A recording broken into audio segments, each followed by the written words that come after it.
Sa buong mundo, may kanya-kanyang batas ang bawat bansa upang mapanatili ang kaayusan at seguridad ng kanilang mga mamamayan. Ngunit may isang bansa na kilala sa pagkakaroon ng mga batas na tila kakaiba, mahigpit at minsan ay halos hindi kapanipaniwala para sa mga taong nakatira sa labas nito.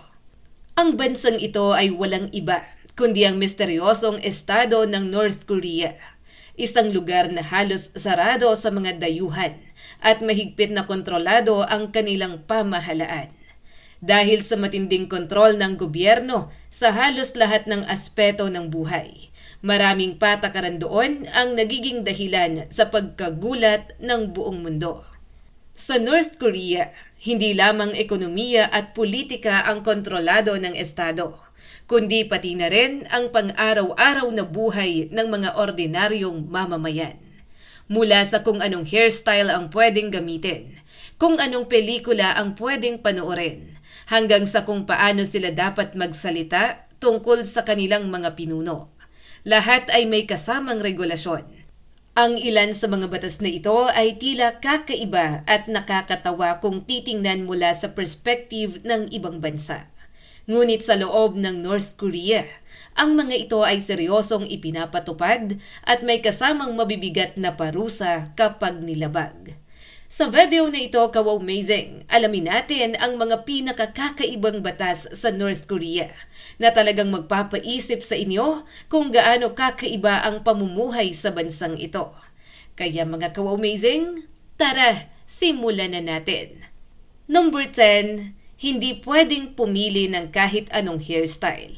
Isa sa mga kakaibang batas sa North Korea ay ang mahigpit na regulasyon sa hairstyle ng kanilang mga mamamayan. Sa karamihan ng bansa, ang buhok ay isang paraan ng pagpapahayag ng personalidad at estilo ng isang tao. Ngunit sa North Korea, hindi maaaring basta-bastang pumili ng kahit anong gupit ang isang tao. May listahan lamang ng mga aprobadong hairstyle na maaaring pagpilian ng mga lalaki o babae. Karaniwang ipinapakita ang mga hairstyle na ito sa mga salon bilang gabay kung alin lamang ang pinapayagan. Ang layunin ng batas na ito ay upang mapanatili ang tinatawag nilang socialist discipline at maiwasan ang impluwensya ng Western culture. Para sa mga lalaki, kadalasang pinapayagan lamang ang mga simpleng gupit na hindi lalagpas sa ilang sentimetro ang haba. Hindi rin maaring magpakulay ng buhok o gumawa ng modernong style na popular sa ibang bansa. Para naman sa mga babae, may ilang pinapayagang hairstyle ngunit dapat ay simple at hindi masyadong kakaiba. Kahit ang mga kabataan ay hinihikayat na sundin ang mga tradisyonal na estilo ng buhok. May mga ulat na ang ilang salon ay may poster ng mga hairstyle na pinapayagan ng gobyerno upang siguraduhin na hindi lalabag ang mga tao sa batas. Kung may mahuling lumabag sa regulasyon ng hairstyle, maaari silang pagsabihan o papuntahin sa barberya upang ayusin ang kanilang buhok. Para sa mga dayuhan, tila maliit na bagay lamang ito. Ngunit sa North Korea, ang buhok ay itinuturing na simbolo ng disiplina at pagsunod sa estado. Ipinapakita lamang nito kung gaano kalawak ang kontrol ng gobyerno sa personal na buhay ng kanilang mga mamamayan. Sa simpleng bagay tulad ng gupit ng buhok, makikita na agad ang kakaibang sistema ng kanilang bansa. Number 9, bawal ang panonood ng foreign movies. Sa maraming bansa, normal lamang ang panonood ng mga pelikula mula sa iba't ibang panig ng mundo. Ngunit sa North Korea, may mahigpit na batas laban sa panonood ng mga foreign movies at TV shows. Ang pamahalaan ay may kontrol sa lahat ng media na maaaring mapanood ng mga mamamayan. Tanging mga pelikula at palabas na aprobado ng estado ang pinapayagan sa telebisyon at sinehan. Kadalasan, ang mga palabas na ito ay may temang propaganda o nagpapakita ng tagumpay ng kanilang bansa. Ang dahilan ng pagbabawal sa foreign entertainment ay upang maiwasan ang impluwensya ng ibang kultura. Naniniwala ang pamahalaan na ang mga baniyagang pelikula ay maaaring magpakita ng ibang uri ng pamumuhay na maaaring magdulot ng pagdududa sa sistema ng kanilang bansa. Dahil dito, mahigpit na sinusuri ang anumang media na papasok sa North Korea. May mga ulat na ang mga USB, DVD at hard drive ay maaaring kumpiskahin kung may laman itong banyagang pelikula. Ang mga taong nahuhumaling manood ng ganitong material ay maaaring maparusahan. Gayunpaman, may mga ulat mula sa mga tumakas na mamamayan na lihim na nagpapalitan ng mga pelikulang galing sa ibang bansa. Ang ilan ay gumagamit ng smuggled na USB drives upang makapanood ng mga palabas mula sa South Korea o Hollywood. Ngunit ginagawa nila ito ng palihim dahil maaaring magkaroon ng mabigat na parusa kapag nahuli. Ang batas na ito ay isa sa mga halimbawa kung paanong kontrolado ng pamahalaan ang impormasyon at entertainment sa kanilang bansa. Number 8. Bawal ang malayang pa-access sa internet. Sa karamihan ng bansa ngayon, halos lahat ay may access sa internet upang makakuha ng impormasyon, makipag-usap sa ibang tao at makapanood ng iba't ibang content. Ngunit sa North Korea, ang karaniwang mamamayan ay hindi maaaring gumamit ng global internet tulad ng ginagamit sa ibang bansa. Sa halip, mayroon silang sariling internal network na tinatawag na Kwangmyong. Ang network na ito ay may limitadong website na kontrolado ng gobyerno. Sa Kwangmyong Network, ang mga mamamayan ay makakakita lamang ng impormasyon na aprobado ng Estado. Kabilang dito ang mga educational materials, balita mula sa kanilang pamahalaan, at ilang lokal na serbisyo. Hindi sila maaaring magbukas ng mga sikat na website tulad ng Google, YouTube, Facebook at Wikipedia. Tanging mga opisyal ng gobyerno at ilang piling institusyon lamang ang may access sa tunay na internet. Ang dahilan ng ganitong batas ay upang mapanatili ang kontrol sa daloy ng impormasyon sa North Korea. Sa pamamagitan ng limitadong internet access, napipigilan ng pamahalaan ang paggalat ng impormasyon mula sa labas ng bansa. Dahil dito, maraming mamamayan ang walang ideya kung ano ang nangyayari sa ibang bahagi ng mundo. Para sa mga taong sanay sa malayang internet, ang ganitong sistema ay tila napakahigpit at kakaiba.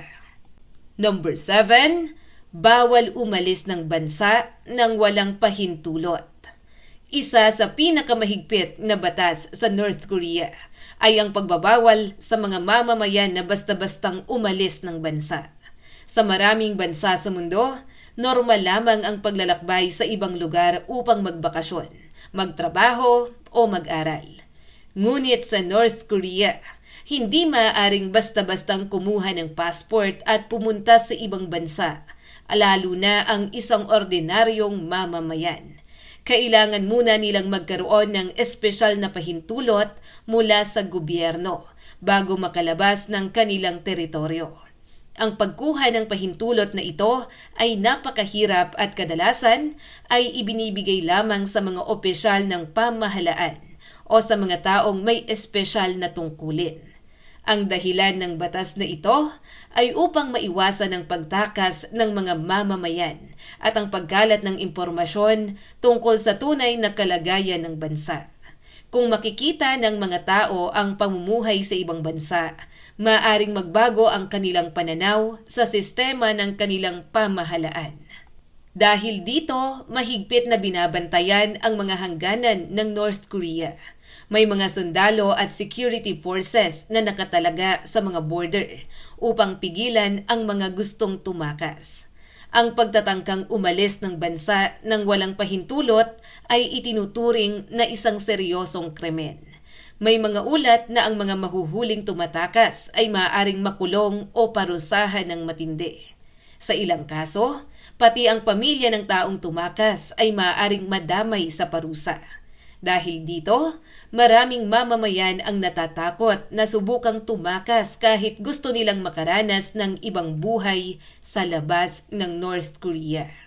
Ang batas na ito ay nagpapakita kung gaano kahigpit ang kontrol ng Estado sa galaw ng kanilang mga mamamayan. Para sa maraming tao sa ibang bahagi ng mundo, ang ganitong patakaran ay tila mahirap isipin dahil sa kahalagahan ng kalayaan sa paglalakbay. Number 6. Bawal ang pagmamay-ari ng foreign music. Sa karamihan ng bansa, normal lamang ang pakikinig sa musika mula sa iba't ibang kultura. Ngunit sa North Korea, may mahigpit na batas laban sa pagmamay-ari o pakikinig sa foreign music. Tanging mga awitin na aprobado ng pamahalaan ang pinapayagan. Kadalasan, ang mga kantang ito ay may temang patriotism, pagmamahal sa bansa at papuri sa kanilang mga pinuno. Ang mga foreign songs katulad ng K-pop, Western pop o anumang baniyagang musika ay itinuturing na ilegal kung hindi ito aprobado ng gobyerno. Ang dahilan ng batas na ito ay upang maiwasan ang impluwensya ng ibang kultura sa kanilang lipunan. Naniniwala ang pamahalaan na ang musika mula sa ibang bansa ay maaaring magdala ng ideya at lifestyle na hindi naaayon sa kanilang ideolohiya. Dahil dito, mahigpit na sinusuri ang mga imported na media. Ang mga USB drives, CDs at memory cards ay maaaring inspeksyonin ng mga otoridad. Kung may mahuhuling mga foreign music, maaari silang parusahan. Gayunpaman, may mga ulat na may ilang mamamayan na lihim na nakikinig sa baniyagang musika. Kadalasan, ang mga awitin ay ipinapasok sa bansa sa pamamagitan ng smuggling mula sa kalapit na mga bansa. Ang mga taong nakikinig sa mga ito ay kailangang maging maingat upang hindi mahuli ng mga otoridad. Ang simpleng pakikinig sa isang banyagang kanta ay maaaring magdulot ng malaking problema sa kanila. Dahil dito, ang batas na ito ay isa sa mga pinakakakaibang halimbawa ng kontrol ng gobyerno sa entertainment ng kanilang mamamayan. Number 5. Bawal ang pagtawag sa leader ng walang paggalang. Sa North Korea, ang kanilang mga pinuno ay itinuturing na napakahalaga at dapat igalang sa lahat ng oras. May mga batas na nagbabawal sa anumang uri ng pambabastos o kawalan ng respeto sa kanilang leader. Halimbawa, ang mga larawan ng mga pinuno ay hindi dapat tratuhin ng may paggalang. Hindi maaring sirain, tupiin o gamitin ang mga larawan sa paraang itinuturing na bastos. Kahit ang mga pahayagan na may larawan ng kanilang leader ay dapat hawakan ng maingat. Ang ganitong batas ay bahagi ng matinding kultura ng pagsamba sa kanilang leader. Sa mga paaralan at opisina, madalas makikita ang mga larawan ng kanilang mga pinuno na nakasabit sa dingding. Ang mga mamamayan ay inaasahang magpakita ng respeto sa mga larawang ito. May mga ulat na kahit ang simpleng pagkahulog ng larawan o pagkasira nito ay maaaring maging dahilan ng investigasyon. Dahil dito, maraming tao ang nag-iingat sa paghawak ng anumang bagay na may larawan ng kanilang leader. Ang batas na ito ay nagpapakita kung gaano kalaki ang impluwensya ng pamahalaan sa kultura at paniniwala ng kanilang lipunan. Ang paggalang sa leader ay itinuturing na bahagi ng pagiging mabuting mamamayan. Para sa mga taong nakatira sa ibang bansa, tila kakaiba ang ganitong uri ng regulasyon. Ngunit sa North Korea, ito ay isang normal na bahagi ng kanilang pang-araw-araw na buhay. Number 4. Bawal ang malayang pagmamay-ari ng sasakyan. Sa maraming bansa sa mundo, ang pagkakaroon ng sariling sasakyan ay itinuturing na normal na bahagi ng buhay ng maraming pamilya. Ngunit sa North Korea, hindi basta-basta maaaring magkaroon ng sariling kotse ang isang ordinaryong mamamayan. Ang pagmamay-ari ng sasakyan ay kadalasang nakalaan lamang sa mga opisyal ng pamahalaan, mataas na ranggong militar o mga taong may espesyal na posisyon sa lipunan. Dahil dito, kakaunti lamang ang pribadong sasakyan na makikita sa mga kalsada ng bansa. Ang karamihan sa mga tao sa North Korea ay umaasa sa pampublikong transportasyon katulad ng bus, tren o minsan ay bisikleta upang makarating sa kanilang destinasyon. Ang gobyerno ang may kontrol sa karamihan ng sasakyan sa bansa. Kabilang na ang mga truck at kotse na ginagamit para sa opisyal na gawain. Kung ang isang ordinaryong mamamayan ay gustong magkaroon ng kotse, kailangan niyang magkaroon ng espesyal na pahintulot mula sa pamahalaan.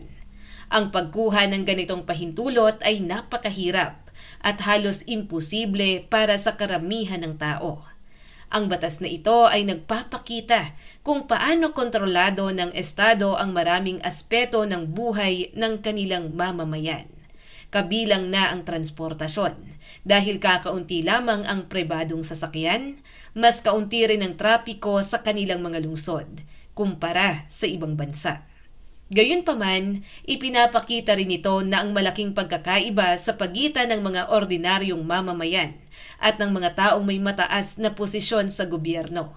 Para sa mga tao sa ibang bansa, ang ganitong uri ng regulasyon ay tila kakaiba dahil ang pagmamayari ng sasakyan ay karaniwang karapatan ng sinumang may kakayahang bumili nito. Number 3, bawal ang pagsusuot ng Western fashion. Sa maraming bahagi ng mundo, ang fashion ay isang paraan ng pagpapahayag ng personalidad at kultura ng isang tao. Ngunit sa North Korea, may mga regulasyon tungkol sa kung anong uri ng damit ang maaaring isuot ng kanilang mga mamamayan. Ang mga estilo ng pananamit na itinuturing na masyadong Western o impluwensya ng ibang kultura ay maaaring hindi aprubahan ng pamahalaan. Layunin ng batas na ito na mapanatili ang tradisyonal at sosyalistang imahe ng kanilang lipunan. Halimbawa, may mga ulat na ang mga damit na masyadong flashy, may kakaibang disenyo o masyadong impluwensyado ng Western pop culture ay hindi hinihikayat. Ang mga mamamayan ay inaasahang magsuot ng simple at konserbatibong kasuotan. Sa ilang lugar, may mga otoridad na nagbabantay upang matiyak na ang mga tao ay sumusunod sa mga pamantayan ng pananamit. Ang mga kabataan ay partikular na binabantayan upang hindi sila maimpluwensyahan ng fashion trends mula sa ibang bansa. Ang batas na ito ay nagpapakita kung paano sinusubukang kontrole ng pamahalaan ang impluwensya ng global culture sa kanilang bansa. Sa pamamagitan ng limitadong fashion choices, napapanatili nila ang kanilang sariling ideolohiya at identity bilang isang estado. Para sa mga taong nakatira sa mga bansang malaya ang fashion, ang ganitong regulasyon ay tila kakaiba at mahigpit. Ngunit sa North Korea, ito ay bahagi ng kanilang sistema ng pamumuhay. Number 2, bawal ang malayang relocation o paglipat ng tirahan. Sa karamihan ng bansa, normal lamang na lumipat ng tirahan ng isang tao kung nais niyang magtrabaho o manirahan sa ibang lungsod. Ngunit sa North Korea, hindi basta-basta maaaring lumipat ng lugar ang isang mamamayan nang walang pahintulot mula sa pamahalaan. Ang bawat tao ay may rehistradong lugar kung saan sila dapat manirahan. Kung nais nilang lumipat sa ibang lungsod, kailangan muna nilang dumaan sa proseso ng pag-aproba mula sa mga otoridad. Ang sistemang ito ay ginagamit upang masubaybayan ng pamahalaan ang galaw ng kanilang populasyon. Sa pamamagitan ng kontrol sa tirahan ng mga tao, mas madaling mapanatili ang kaayusan at seguridad ayon sa pananaw ng Estado. Ang lungsod ng Pyongyang, halimbawa, ay may mahigpit na regulasyon kung sino lamang ang maaaring manirahan doon. Karaniwang pinapayagan lamang ang mga taong may magandang record sa pamahalaan o may mahalagang tungkulin sa lipunan. Ang batas na ito ay isa pang halimbawa kung paano kontrolado ng gobyerno ang buhay ng kanilang mamamayan. Ang simpleng paglipat ng bahay na karaniwan sa ibang bansa ay nagiging komplikadong proseso sa North Korea. Para sa maraming tao sa ibang bahagi ng mundo, ang kalayaan sa pagpili kung saan maninirahan ay isang pangunahing karapatan. Ngunit sa North Korea, Ito ay isang pribilehiyo na kailangang aprubahan ng Estado. Number 1, bawal ang pagtiklop o pagpunit ng pahayagan na may larawan ng leader. Sa North Korea, ang paggalang sa kanilang mga pinuno ay itinuturing na napakahalaga. Isa sa pinakakakaibang batas sa bansa ay ang pagbabawal sa pagdumi, pagtiklop o pagpunit ng anumang bagay na may larawan ng kanilang leader. Kabilang dito ang mga pahayagan, magazine, poster, at iba pang printed materials. Dahil kadalasang may larawan ng kanilang pinuno ang mga pahayagan, kailangan maging maingat ang mga mamamayan sa paghawak ng mga ito. Ang batas na ito ay nagpapakita kung gaano kalakas ang kultura ng paggalang sa kanilang mga pinuno sa North Korea. Sa maraming bansa, ang mga larawan ng mga leader ay bahagi lamang ng media o balita. Ngunit sa North Korea, ang mga ito ay itinuturing na simbolo ng Estado na dapat tratuhin ng may pinakamataas na paggalang. Para sa mga taong nakatira sa ibang bahagi ng mundo, ang ganitong regulasyon ay tila isa sa pinakakakaiba at hindi pang karaniwang batas na umiiral sa modernong panahon. Mga ka-Wowmazing, may kakaibang basketball rules din pala ang North Korea. Si Kim Jong-un ay kilala bilang isang malaking tagahanga ng basketball. Ngunit noong 2013, nagpa siyang baguhin ang ilang patakaran ng laro upang maging mas exciting at naayon sa gusto ng kanilang pamahalaan. Narito ang ilan sa mga kakaibang patakaran ng basketball sa North Korea. 8 points para sa last second shot. Kung ang isang player ay makakapuntos sa huling 3 segundo ng laro, maaari itong magbigay ng 8 puntos sa halip na normal na 3 hanggang 3 points. Layunin nito na gawing mas dramatic ang pagtatapos ng laro. Number 2, 3 points na may malinis na tirada equals 4 points. Kapag ang isang 3-point shot ay pumasok ng hindi tumatama sa rim, ibig sabihin ay pure swish, bibigyan ito ng 4 points. Ikatlo, minus 1 point kapag nagmintis ang free throw. Kung ang player ay nagmintis ng free throw, babawasan ng score ng team ng 1 point. Ito ay para hikayatin ang mga manlalaro na maging mas mahusay sa free throws. Ikaapat, ang dunk ay 3 points. Sa kanilang bersyon ng laro, ang slam dunk ay may mas mataas na halaga kaysa sa normal na 2-point shot. Karaniwan itong binibigyan ng 3 points. At panglima, mas malaking reward sa long shots. Ang ilang long distance shots ay maaaring magkaroon ng mas mataas na puntos kaysa sa regular na basketball rules. Ang layunin ng mga patakarang ito ay gawing mas mabilis, mas dramatic at mas kapana-panabik ang laro. Ngunit dahil kakaiba ang scoring system, ang basketball sa North Korea ay malayo sa international rules na ginagamit sa FIBA at NBA. At yan nga mga ka-Wowmazing, ang ilang mga batas sa North Korea na talagang nakakagulat para sa maraming tao sa buong mundo. Mula sa regulasyon sa hairstyle, pagbabawal sa foreign entertainment, hanggang sa mahigpit na paggalang sa kanilang mga pinuno. Makikita kung gaano kakaiba ang sistema ng pamumuhay sa bansang ito kumpara sa karamihan ng mga bansa. Ang mga batas na ito ay nagpapakita ng matinding kontrol ng pamahalaan sa halos lahat ng aspeto ng buhay ng kanilang mga mamamayan. Bagamat maaaring kakaiba o mahirap paniwalaan ng ilan, para sa mga taong nakatira sa mas malayang lipunan, mahalagang maunawaan na ang bawat bansa ay may sariling sistema at kasaysayan na humubog sa kanilang mga patakaran. Ang North Korea ay nananatiling isa sa pinakamisteryosong bansa sa mundo. Kaya maraming detalye tungkol dito ang patuloy na pinag-aaralan at pinag-uusapan ng mga eksperto. Kung nagustuhan nyo ang ganitong video, huwag kalimutang mag-like and subscribe at pakishare na rin para mas marami pa ang makapanood. Hanggang sa muli, mga ka-Wowmazing!